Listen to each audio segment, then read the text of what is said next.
Hello बच्चों, let's see this question. How does the magnitude of the gravitational force with which the moon attracts the earth compare to the magnitude of the gravitational force with which the earth attract to the moon? ठीक है बच्चा, यहाँ पर क्या है जो question है हम लोग का, वो क्या बोलता है कि हमारे पास कि अगर जो हमारे पास अर्थ अट्रैक्ट द मून, ठीक है, अर्थ उसको मून को अट्रैक्ट करेगा तो कौन से फोर्स से करेगा, क्या मैग्नीट्यूड होगा। ठीक है, हम लोग अगर बात करें यहाँ की कंसेप्ट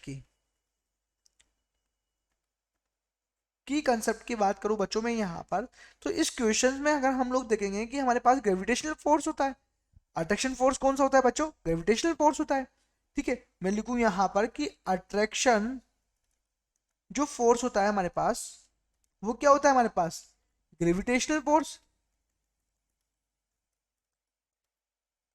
ग्रेविटेशनल फोर्स वो क्या होता है बच्चों, F इक्वल टू बॉडी के लिए क्या लिखते हैं हम लोग, m1 m2 upon r square. ठीक है, ठीक है।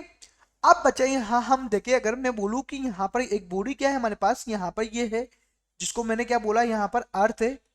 ठीक है, इसका मास कैपिटल M है। एक बॉडी है हमारे पास यहाँ पर, ये क्या है हमारे पास, मून है, इसका मास है हमारे पास स्मॉल m। ठीक है, दोनों के बीच का जो सेपरेशन है हमारे पास, वो दोनों के बीच का सेपरेशन क्या है बच्चों, अगर यहाँ वो क्या है हमारे पास स्मॉल r है। ठीक है बच्चे, यहाँ पर हम लोग देखेंगे अगर ये मून क्या करता है, इधर से इसके ऑर्बिटली अगर मूव करता है, ठीक है, तो इस साइड से एक फोर्स लगाएगा। ठीक है, मैं बोलूंगा ये अंदर की साइड पे क्या होगा, एक फोर्स लगाएगा। ठीक है, अगर ये इस साइड पे एक फोर्स लगाता है तो वो क्या होता है हमारे पास, ग्रेविटेशनल फोर्स। ठीक है, ये भी क्या है उतना ही फोर्स हमारे पास इस साइड से लगाएगा, वो क्या है ग्रेविटेशनल फोर्स, क्योंकि क्या वो बैलेंस करेगा।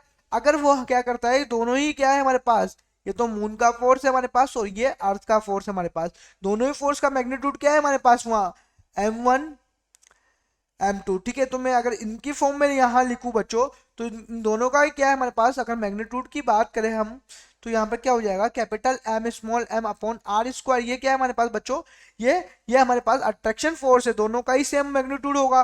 ठीक है, तो मैं क्यों, क्योंकि न्यूटन्स का थर्ड लॉ हम लोग से क्या बोलता है कि every action to be reaction. ठीक है, मैं बोलूँ every action to equal forces and opposite reactions. ठीक है, तो हम लोग के बाद बोलूंगा कि मैं अगर यहां से कि हमारे पास फोर्स तो क्या होना चाहिए, इक्वल होना चाहिए,